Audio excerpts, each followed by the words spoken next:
be formless, shapeless, like water. If you put water into a cup, it becomes the cup.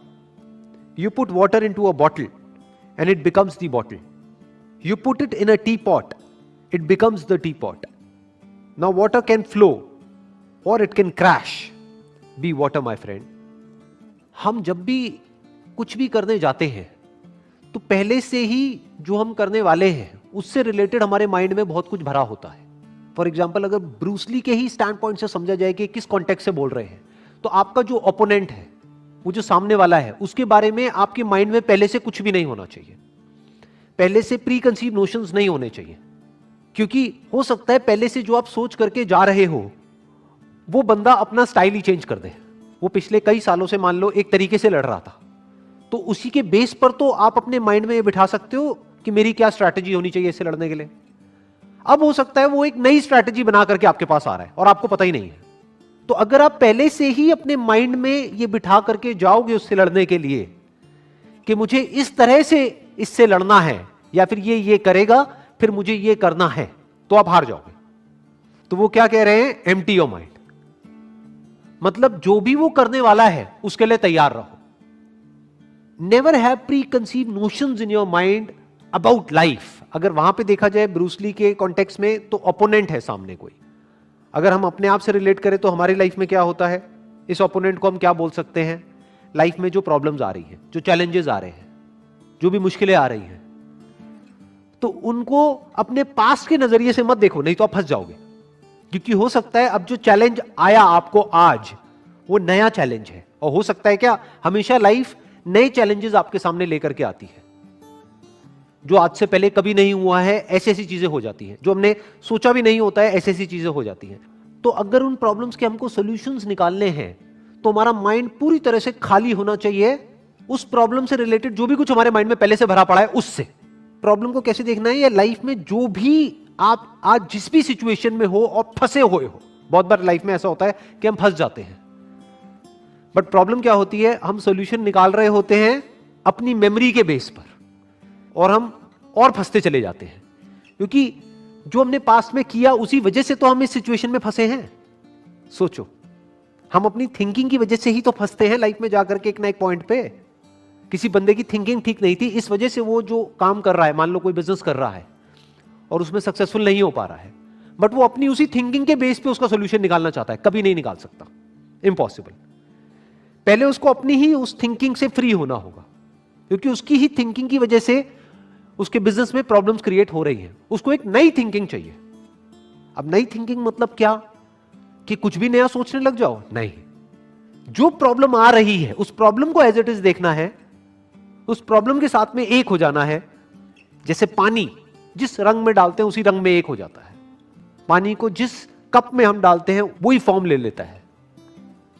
यही बात यहां पे कही जा रही है. यानी कि आप एक हो जाओ लाइफ में जो भी आपको प्रॉब्लम आ रही है उसके साथ में. तो जब आप पूरी तरह से प्रॉब्लम के साथ में जुड़ जाते हो, आपका ध्यान, आप मतलब क्या, आपका ध्यान प्रॉब्लम के साथ में पूरी तरह से एक हो जाता है, तब उसी प्रॉब्लम में आपको सॉल्यूशन नजर आ जाता है. पानी की क्या खास बात होती है कि सामने जो भी सिचुएशन होती है उसके हिसाब से एक्ट करता है. अगर रास्ता नहीं है तो रास्ता बना लेता है. रास्ता छोटा है तो पानी छोटे से छोटा हो जाता है. अगर मान लो रुकावट बड़ी है तो पानी फुल फोर्स के साथ आता है और किसी भी तरीके से उसको तोड़ता हुआ आगे निकल जाता है. तो पानी is softer then the softest and harder than the hardest, and not और. ज्यादातर लाइफ में या तो चीजें हार्ड होती है या सॉफ्ट होती है. पानी की क्वालिटी क्या है? It is lighter than the lightest, softer then the softest and harder than the hardest. कि पानी अगर अपने पे आ जाए, जैसे कि सुनामी आती है, तो बड़ी बड़ी बिल्डिंग्स भी उसके आगे नहीं टिक पाती है. और ऐसी ऐसी जगहें होती है जहां से कि निकलना नेक्स्ट टू इम्पॉसिबल होता है, लेकिन वहां से पानी निकल जाता है. क्यों? क्योंकि it is flexible, it is softer then the softest. उसकी पहले से कोई फॉर्म नहीं है, पहले से कोई शेप नहीं है, तो इसलिए वो कोई भी फॉर्म ले सकता है, कोई भी शेप ले सकता है. जिसकी पहले से ही कोई फॉर्म है तो उसकी फॉर्म टूट जाएगी अगर उसको कोई नई फॉर्म लेनी है तो. अगर मैं इसका एक प्रैक्टिकल एग्जांपल दूं, 2 रिलीजन्स हैं और उन 2 रिलीजन्स की 2 अलग अलग बुक्स हैं, और दोनों में कुछ बातें सही हैं, कुछ बातें गलत हैं. अगर आपको दूसरे की बुक में से जो बातें सही है उसको सीखना है, उसको समझना है, तो पहले आपको न्यूट्रल होना पड़ेगा, पानी के जैसा होना पड़ेगा।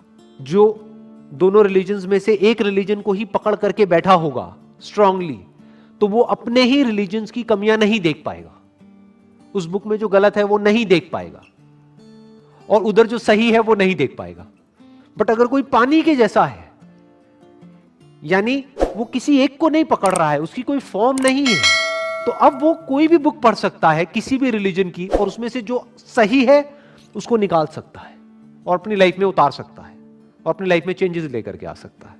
तो ये बात यहां पर कही जा रही है कि लाइफ में अगर आप एक्चुअल में ग्रो करना चाहते हो या फिर अनस्टॉपेबल होना चाहते हो in the real sense, not theoretically but actually, तो उसका सिर्फ एक तरीका है, you need to be like water. कि अगर आप उड़ रहे हो इसलिए कि जो जमीन पे लोग बैठे हैं वो देख करके ताली बजाएं, तो अब आप वैसे ही उड़ोगे जैसे कि वो चाहते हैं, वैसे तो नहीं ना जैसे आप चाहते हो। तो फ्रीडम का मतलब क्या?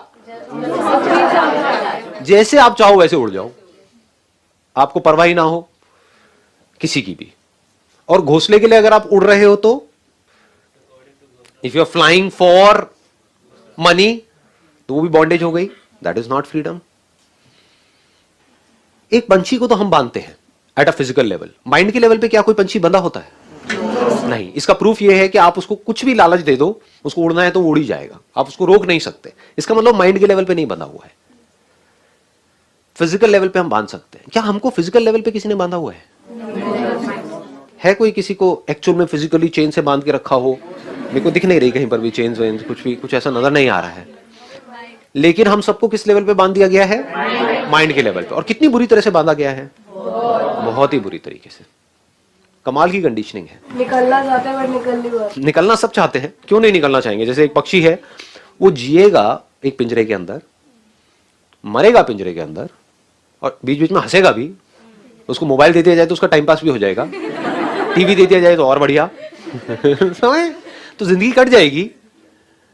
लेकिन लाइफ में एक डीप सेटिस्फैक्शन नहीं होगा कि सब कुछ तो मिल गया लेकिन फिर भी मजा नहीं आ रहा लाइफ में। हाँ, there is something missing in life. वो मिसिंग क्या है वो उसको पता तक नहीं है। पता हो तो वो कुछ करे ना, उसको पता ही नहीं है उड़ान नाम की भी एक चीज होती है। उसको उड़ना ही नहीं दिया बचपन से, बचपन में ही बांध दिया गया। तो अब हमको किसने बांधा है? फिजिकली तो नहीं बांधा, ये तो हमको समझ आ रहा है, कहीं पर भी फिजिकल कोई पिंजरा हमको नजर नहीं आ रहा है। माइंड के लेवल पे बांध दिया गया है।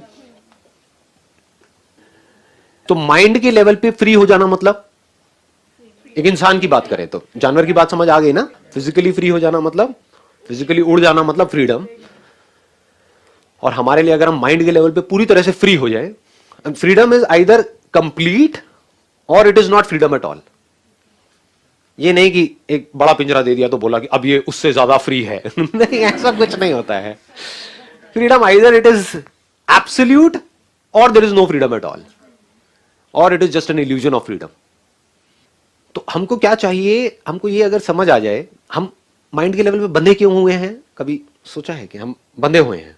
इसका प्रूफ क्या है कि अगर किसी भी तरह की रेस्टलेसनेस आपके अंदर है, किसी भी तरह का डिससेटिस्फैक्शन आपके अंदर है, लाइफ में दुख है, तो इसको मतलब बंधे हुए हो। दुख में और दर्द में फर्क समझ आ रहा है? दर्द मतलब फिजिकल पेन, ये दर्द है। दुख मतलब क्या? ये कोई फिजिकल पेन नहीं है, दुखी है जी डिप्रेस्ड है जी, स्ट्रेस्ड आउट है जी वो दुख है। समझ गया ना? दुख मतलब किसकी वजह से? मेंटली आप बंधे हुए हो। जानवर दुखी नहीं होते हैं, दर्द होता है उनको। तो मैं दर्द की बात नहीं कर रहा यहां पर, मैं किसकी बात कर रहा हूं? दुख की। पहले स्टेप में हमको यह देखना है कि हम कैसे, किन चीजों से बंधे हुए हैं, फिर हमको देखना है मुझसे फ्री कैसे हो सकते हैं, फिर यह समझना है कि हमारे लिए हाईएस्ट पॉसिबिलिटी क्या है एक इंसान के लिए। जैसे पक्षी के लिए हाईएस्ट पॉसिबिलिटी क्या है? उड़ जाना, इससे ऊपर कुछ नहीं है। इंसान के लिए क्या है? कभी सोचा है? Freedom from that mental bondage, है कि नहीं? That is the highest possibility for a human being, इससे ऊपर और कुछ नहीं है।